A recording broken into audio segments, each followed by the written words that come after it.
মা বাবার দোয়া যে কবুল হয় এটার একটা হাদিস আপনারা শুনুন। হুজুর সাল্লাল্লাহু আলাইহি ওয়াসাল্লাম বিকাল বেলায় আসরের নামাজের পরে হাদিসের ভিতর আসছে সাহাবায়ে কেরামদেরকে নিয়ে উনি একটু ঘোরাফেরা করতেছেন। আমরা বিকাল বেলায় আলো বাতাস খাওয়ার জন্য নদীর পাড় দিয়ে ঘুরি না, তো নবীজিও ঘোরাফেরা করতেছে। তো হাদিসের ভিতরে আসছে পাহাড়ের নিচে যখন নবীজি গেলেন, পাহাড়ের নিচে যাওয়ার পরে পাহাড়ের নিচে অনেকগুলো কবর ছিল। এই কবরের পাশে গিয়া আল্লাহ রাসূল আর সামনে যায় না। নবীজি এই জায়গাটার মধ্যে দাঁড়াইয়া একটা কবরের দিকে তাকাইয়া উনি কাঁদতেছেন, চোখ দিয়া পানি পড়তেছে, এমন ভাবে পড়তেছে ওনার গাল ভিজে গেছে। সুবহানাল্লাহ। সাহাবায়ে কেরাম আশ্চর্য হয়ে গেলেন। আল্লাহ রাসূল আমাদের সাথে আসলেন, নবীর সাথে আমরা আসলাম, আলাপ আলোচনা করতেছেন, সামনে আগাইতেছেন। হঠাৎ করে কবরের পাশে দাঁড়ায়া বিশ্বনবী কাঁদতেছেন। কারণটা কি? সাহাবায়ে কেরাম থেকে একজন সাহাবী আগায় গেলেন, ডাক দিয়ে বলেন, ইয়া রাসূলুল্লাহ, ওগো নবীজি আপনি কেন কাঁদেন? কিছুই তো বুঝলাম না। আল্লাহর পয়গম্বর প্রশ্নের জবাব দিতে গিয়ে বলতেছেন, লাউ তা'লামুনা মা আ'লামু লা দাহিকতুম কলিলান ওয়া লা বাকাইতুম কাসীরা ওয়া লা তালাজ্জাজতুম বিন নিসাই আলাল ফারাশ। ও সাহাবীরা, আমি যাহা দেখি তোমরা যদি তাহা দেখতে, আমি যাহা জানি তোমরা যদি তাহা জানতে, অল্পই হাসতে বেশি বেশি কাঁদতে, আর কোনদিন বিছানার মধ্যে আরামে ঘুমাইতেও পারতে না। তার কারণ হলো আমি যখন কোন কবরের নিকট দিয়া যাই, কোন কবরের ভিতরে আযাব হয়, কোনটার ভিতরে আযাব হয় না, আমার মাওলা আমারে দেখায়। অসংখ্য হাদিস আছে, নবীজি কবরের আযাব দেখা বর্ণনাও করছেন। এই লোকটাকে এই কারণে আযাব দেওয়া হচ্ছে, ওই লোকটাকে ওই কারণে আযাব দেওয়া হচ্ছে। অসংখ্য হাদিস আছে। ওই দিন আল্লাহ নবী বললেন, হে সাহাবীরা, আমি যখন কবরের পাশে আসলাম, আমি তাকায় দেখলাম এখানে অসংখ্য কবর আছে, কোন কবরের ভিতরে আযাব নাই, কিন্তু আমার সামনে যে কবরটা আছে কবরের ভিতরে ভীষণ আযাব দেওয়া হচ্ছে। একটা যুবক ছেলের পায়ের মধ্যে আগুনের রশি দিয়া বাঁধছে, আগুনের শিকল দিয়া বেঁধেছে ফেরেশতা। এরপরে মাথা নিচে ঝুলতেছে। বকরির চামড়া যেভাবে তোমরা উল্টা ভাবে ছলায়া নিচে নামাও, ওইভাবে দুইজন ফেরেশতা ওই যুবক ছেলেটার শরীরের চামড়া ছলায়া ছলায়া নিচে নামাইতেছে। ছেলেটা মা মা বলে চিৎকার করতেছে, আল্লাহ তুমি আমারে বাঁচাও, আর আযাব দিও না রে মালিক, আমি সহ্য করতে পারছি না। এভাবে কাঁদতেছে, তার কান্নার আওয়াজ আমি নবী শুনতেছি, যে রকম তোমাদের কথা আমি নবী এখন শুনতেছি। জোরে কোন সুবহানাল্লাহ। এ সাহাবীরা, তোমাদেরকে যে রকম আমি দেখতেছি, ওই কবরওয়ালাকেও আমি নবী ওই রকমই দেখতেছি। আল্লাহু আকবার। জোরে কোন। এখন বলো তো দেখি, এই দৃশ্য দেখার পরে আমি কাঁদবো নাকি আমি হাসবো? সাহাবায়ে কেরাম বললেন, নবী গো তাহলে ঠিক আছে, আপনি ওই ছেলেটার জন্য একটু দোয়া করুন, আল্লাহ রাব্বুল আলামিন যেন তার গুনাহগুলো মাফ করে দেয়, তার কবরের আযাব যেন আল্লাহ রাব্বুল আলামিন বন্ধ করে দেয়। আল্লাহর হাবিব বললেন, যুক্তিসঙ্গত কথাই বলেছ। হে সাহাবীরা, তোমরা আমিন আমিন বলো, আমি নবী দোয়া করতেছি, তোমরা আমিন আমিন বলো। এইবার আল্লাহর পয়গম্বর দোয়া করেন, রব্বুল আলামিন এই ছেলের পক্ষ থেকে আমরা সবাই মিলে মাফ চাইতেছি, মেহেরবানি করে তার জিন্দেগীর সব গুনাহ তুমি মাফ করে দাও। আল্লাহ তার কবরের আযাব মেহেরবানি করে তুমি বন্ধ করে দাও। আল্লাহ নবী দোয়া শেষ করলেন। এরপরেও নবীর চোখের মধ্যে পানি। সাহাবায়ে কেরাম বললেন, হুজুর এখন তো দোয়া শেষ হয়ে গেল, তারপরেও আপনি কাঁদেন কেন? আল্লাহ রাসূল বলেন, সাহাবীরা আগে যেই রকম আযাব দেওয়া হইতেছিল এখনো সেই রকমই আযাব চলতেছে, দোয়া কবুল হয় নাই, এই জন্যই কাঁদতেছি। সাহাবায়ে কেরাম বললেন, হুজুর তাহলে আবার দোয়া করেন, আমরা আমিন আমিন বলি। আল্লাহর পয়গম্বর, উম্মতের কান্ডারি নবী, মহব্বতের নবী, দয়াল নবী আবার হাত উঁচু করে আল্লাহকে বলতেছেন, রব্বুল আলামিন মেহেরবানি করে আল্লাহ যুবকের গুনাহগুলো তুমি মাফ করে দাও।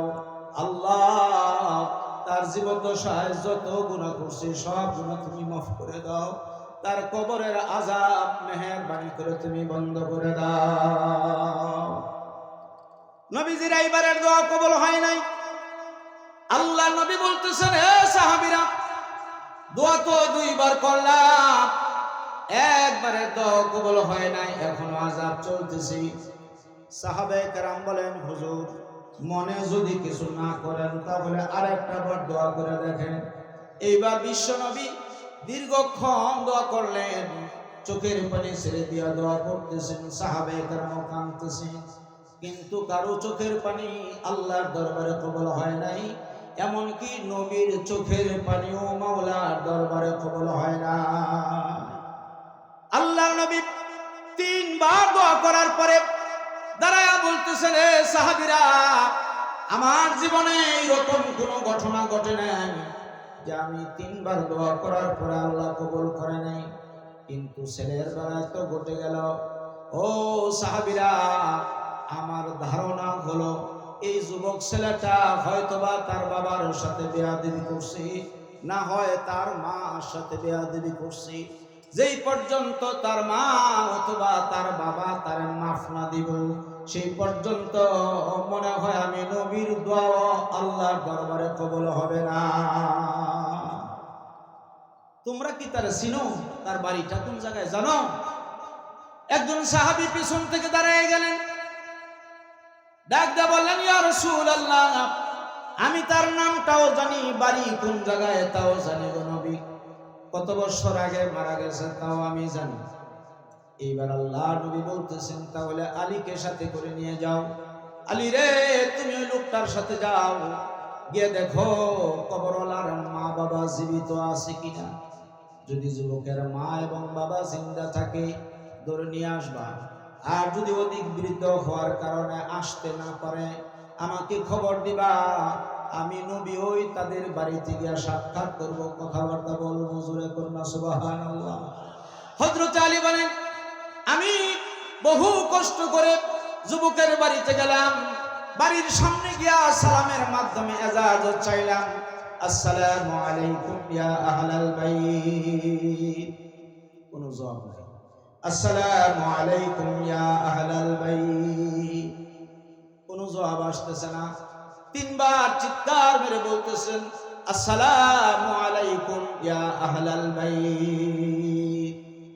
এইবার বৃদ্ধা একজন মহিলা ঘরের ভিতর থেকে জবাব দিতেছেন, কে ডাকাডাকি করতেছো? আমি বৃদ্ধা মহিলা, সারা ঘরের ভিতর আর কেহ নাই। হযরত আলী বললেন, হে মা, অমুক জায়গায় একটা পাহাড় আছে, পাহাড়ের নিচে অনেকগুলো কবর আছে, ওই গোরস্থানের মধ্যে তোমার কেহ আসেনি। এইবার মহিলা ঘরের ভিতরে থাইকা বলতেছেন, বাবারে, ওই জায়গাটার মধ্যে আমার কলিজার টুকরা সন্তান যুবক ছেলের কবর সেখানে আছে। মাগো, কত বছর আগে মারা গেছে? কয় 5-6 বছর তো হবে। কয় ঠিক আছে, তোমার ছেলের কবরের পাশে বিশ্ব নবী দাঁড়িয়ে আছেন, নবীজি বলছেন তোমাকে নিয়ে যাওয়ার জন্য। যেতে যদি না পারো, আর যেতে যদি না পারো গো মা, নবীজি বলছেন নবী আসবেন তোমার সাথে কথা বলার জন্য। এতটুকুন বলার পরে মহিলা বলতেছেন, না না না, আমার জীবন থেকে ও আল্লাহর নবীকে আমি বেশি পছন্দ করি, ভালোবাসি। আমার জীবন থেকেও আল্লাহ রাসূলকে বেশি মহাব্বত করি। আমি কষ্ট করে যাব, আল্লাহ নবী কষ্ট করে আমার বাড়িতে আসবেন, এটা আমি কোশ্চিনকালে বরদাস্ত করতে পারবো না। তোমার নাম কি? এইবার আলী বলতেছেন, আমার নাম হযরত আলী, আমি নবীর সাহাবী। হযরত আলী, আলী রে, আমি লাঠি বর দেয়া হলো নবীজির দরবারে যাব, আল্লাহ নবী যেন আমার বাড়িতে কষ্ট করে না আসে। সুবহানাল্লাহ।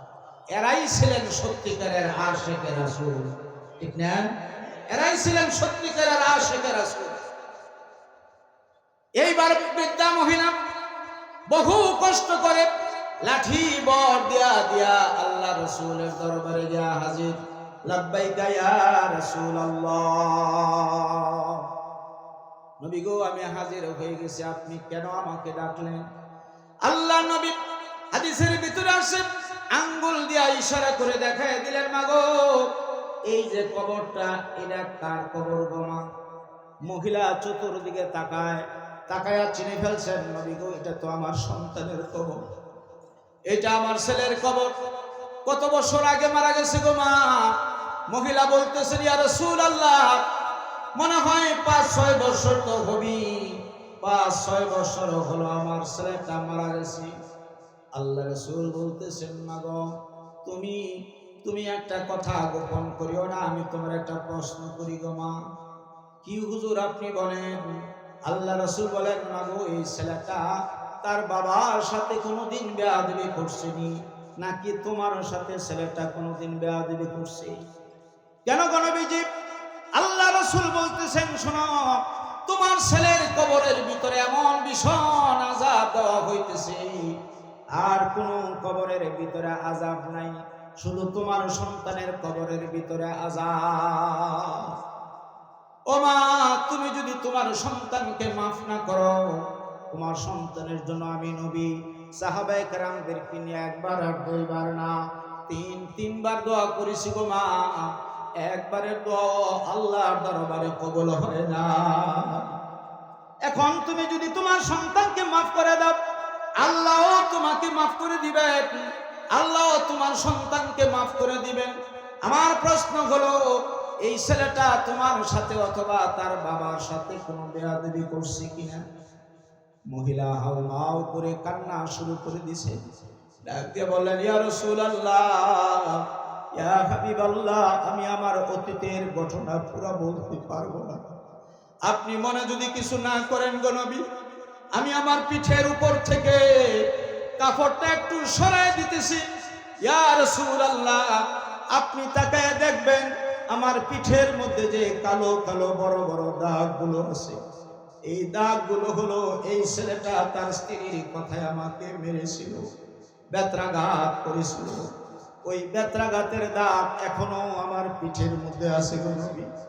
আল্লাহ নবী চিৎকার মেরে বলতেছেন, সাহাবীরা, আমি যা ধারণা করেছিলাম, আমি যা আইডিয়া করেছিলাম তাই তো সঠিক হয়ে গেল। এই যুবক ছেলেটা তার মাকে পিটিয়েছে, যেই পর্যন্ত তার মা তার মাফ না দিব, আল্লাহর কসম আমি নবীর দোয়া আল্লাহর দরবারে কবুল হবে না। মাগো তোমার ছেলেকে ভীষণ আযাব দেওয়া হইতেছে, আল্লাহর রাস্তায় তোমার ছেলেটারে তুমি মাফ করে দাও।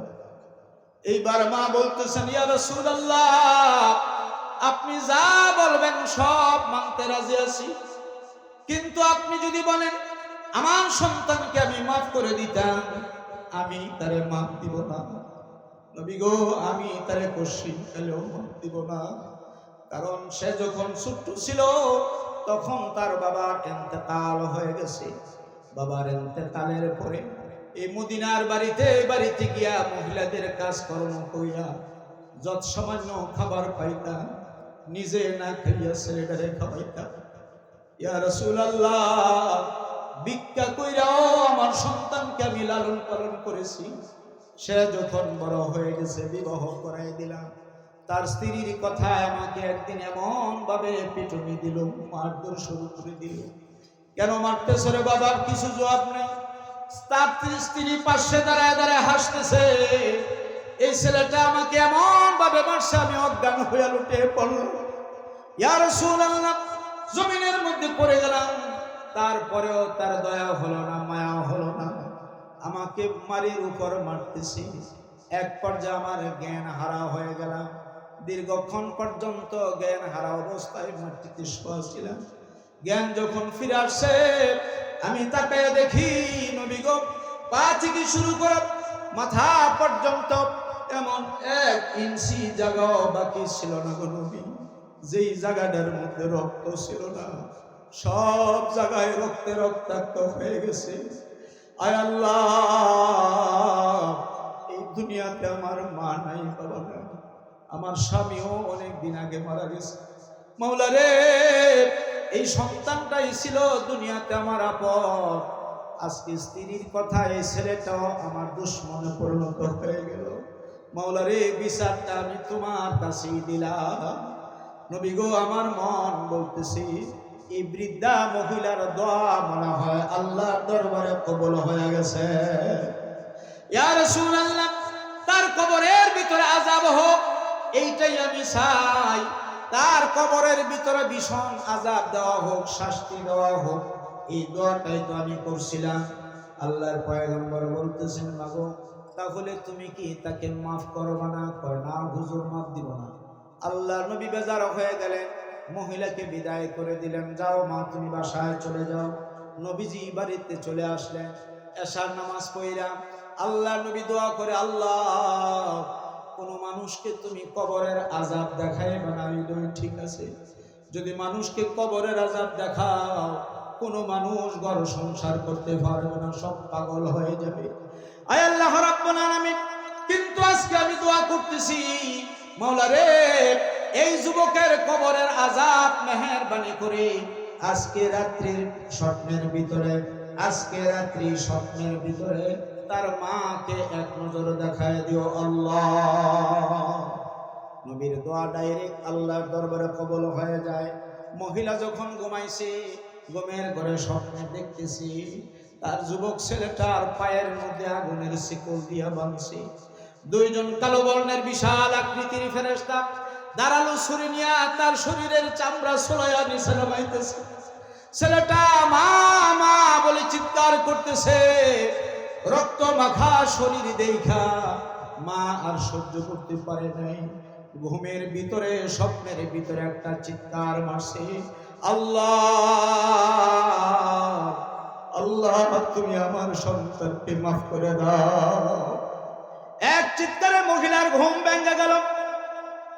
এবার ঘুম থেকে সজাগ হইয়া সিজদায় পড়ে শুধু কান্দে আর কয়, রব্বুল আলামিন, আমি যদি জানতাম আমার ছেলের তুমি এরকম আযাব দিতেছো, আমি কবেই না আমার ছেলেরে মাফ করে দিতাম। মাওলা রে, আমার ছেলেটা কেমনে সহ্য করব? তার শরীরের চামড়া এইভাবে সোলায়া ফেরেশতা নিচে নামাইতেছে।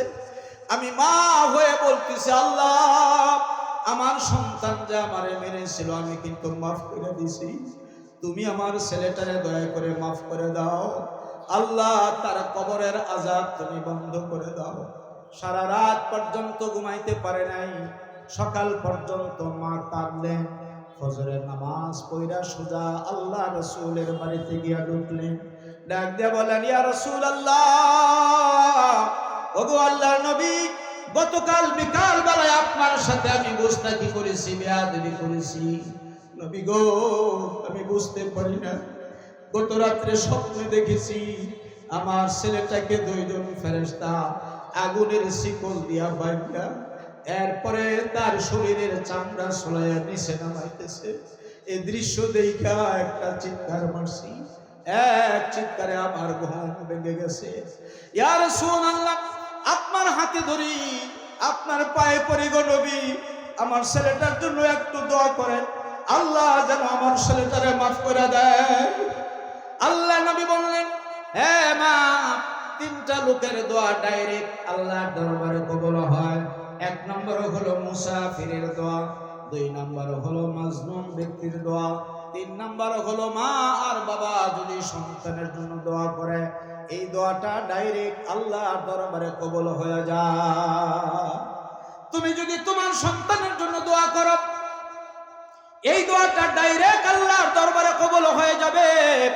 আমি নবী গতকাল বিকাল বেলায় সাহাবায়ে কেরামদেরকে নিয়ে একবার আর দুইবার না তিনবার দোয়া করেছিলাম গো মা, আমার দোয়া আল্লাহর দরবারে কবুল হয় নাই, কারণ তোমাকে মেরেছে, তুমি যদি তারে মাফ না করো আল্লাহ তারে মাফ দিবে না। এইবার মহিলা দাঁড়ায় বলতেছেন, ইয়া রাসূলুল্লাহ, ওগো নবীজি, তাহলে আপনি সাক্ষী থাকুন, আমি আমার অন্তরের অন্তরস্থল থেকে বলতেছি, আমার ছেলে যে আমারে পিটিয়েছিল, মেরেছিল, এখনো দাগ যে বিদ্যমান আছে, তারপরেও অন্তর থেকে আমার ছেলেটারে মাফ করে দিলাম। আল্লাহ নবী শোনার পরে মুস্কি হেসে দিলেন, আর ডাক দিয়ে বলেন, মাগো আর কোনো টেনশন নাই, তুমি যেহেতু তোমার সন্তানকে মাফ করে দিছো গো মা, আল্লাহ তোমার সন্তানকে মাফ কইরাই দিবেন। আল্লাহ রাসূল বলেন, আমিও দোয়া করব না, সান্ত্বনা দিয়ে বিদায় করে দিলেন। মহিলা যখন চলে গেল, এইবার আল্লাহর পয়গম্বর আরেকটা দোয়া করছে, আল্লাহ গত রাত্রে যে এরকম তার কবরের আযাব দেখাইছো, আজকে দ্বিতীয় রাত্র তার ছেলের কবরের হালত, কবরের অবস্থাটা তুমি তার মাকে দেখায় দিও। নবীজির এই দোয়াটাও আল্লাহর দরবারে কবুল হয়ে গেছে। আল্লাহর পয়গম্বর দোয়া করলেন, মাওলার দরবারে দোয়া কবুল। মহিলা যখন ঘুমাইছে, এইবার ঘুমের ঘরে স্বপ্নে দেখে তার ছেলেটা আল্লাহর জান্নাতের ভিতরে বসে বসে জান্নাতি ফল খাইতেছে। এই দৃশ্য দেখার পরে মহিলা হাসতেছে আর বলতেছে, বাবা রে তুমি কেমন আছো রে বাবা? এইবার ফল খাওয়া বন্ধ করে দিও। মার চেহারার দিকে তাকায়, ছেলেটা কান্দে আর কয়, মাগো তুমি যে কত বড় সম্পদ, তুমি যে কত বড় দৌলত আমি দুনিয়ায় বুঝতে পারি। মরণের পরে হারে হারে টের পাইছি গো মা, তোমার দোয়া যা ডাইরেক্ট আল্লাহর দরবারে কবুল। আমার স্ত্রীকে খুশি করতে গিয়া অনর্থক বিনা অন্যায় তোমাকে আমি ব্যত্রাঘাত করেছিলাম, তোমাকে মেরেছিলাম গো মা। এই কারণে বিগত 6টা বছর পর্যন্ত রাত দিন 24 ঘন্টা বকরির চামড়ার মতন চামড়া চলাইয়া নিছে রয়েছে। মাগো ধৈর্য ধারণ করার মতো নয়। গত রাত্রে যখন তুমি আমারে মাফ করে দিছিলা, মাফ করে দেওয়ার সাথে সাথে 1 মিনিট দেরি হয় নাই। তোমার মাফ করার সাথে সাথে আল্লাহ আমারে মাফ কইরা আমার কবরটা জান্নাতের বাগান বানিয়ে দিয়েছে। ও মা, তুমি যদি আমারে ক্ষমা না করতে, তুমি যদি আমাকে মাফ না দিতে, কিয়ামত পর্যন্ত কবরের ভিতরে এই শাস্তি আমার হতো। কিয়ামতের ময়দান থেকে অনন্ত সীমকালের জন্য আল্লাহ আমাকে জাহান্নামে পাঠাইয়া দিত। ও মা, তুমি যে আমারে মাফ করে দিছো, আল্লাহ আমারে মাফ করে দিছি। জোরে করুন সুবহানাল্লাহ। এই হাজার হাজার মানুষের ভিতর থেকে এমনও মানুষ থাকতে পারে, হুজুর এই ওয়াজটা যদি আমি 2টা বছর আগে শুনতাম, আমার যে কত লাভ হইতো, আমার যে কত ভালো হতো। কারণ 2 বছর আগে আমার মা ছিল, বাবা ছিল, এখন তো মাও নাই, বাবাও নাই। বাপ মার সাথে আমিও বেয়াদবি করেছিলাম, কিন্তু মা যখন মারা যায়, বাবা যখন মারা যায়, আমি ঢাকা ছিলাম, অমুক জায়গায় ছিলাম, মা আর বাবার কাছ থেকে মাপ নিতে পারি নাই। এইরকম থাকতে পারে না ভাই? থাকতে পারে না? বাবার সাথে বেয়াদবি করছেন, মার সাথে বেয়াদবি করছেন, কিন্তু মরণের সময় মাপ নিতে পারেন নাই। এখন আপনার অবস্থাটা কি? আল্লাহ রাসূল বলেন সিস্টেম আছে 2টা। জোরে বলেন আলহামদুলিল্লাহ। আপনার মা মারা গেছে, বাবা মারা গেছে, এরপরেও আপনি মাপ নেওয়ার সিস্টেম আছে কয়টা? 2টা। খুব খেয়াল করে শুনুন। 1 নাম্বার হলো, বাবা মারা গেছে, বাবার আপন ভাই আমাদের কি হয় বলেন? চাচা। চাচাদের সাথে উত্তম আচরণ করো।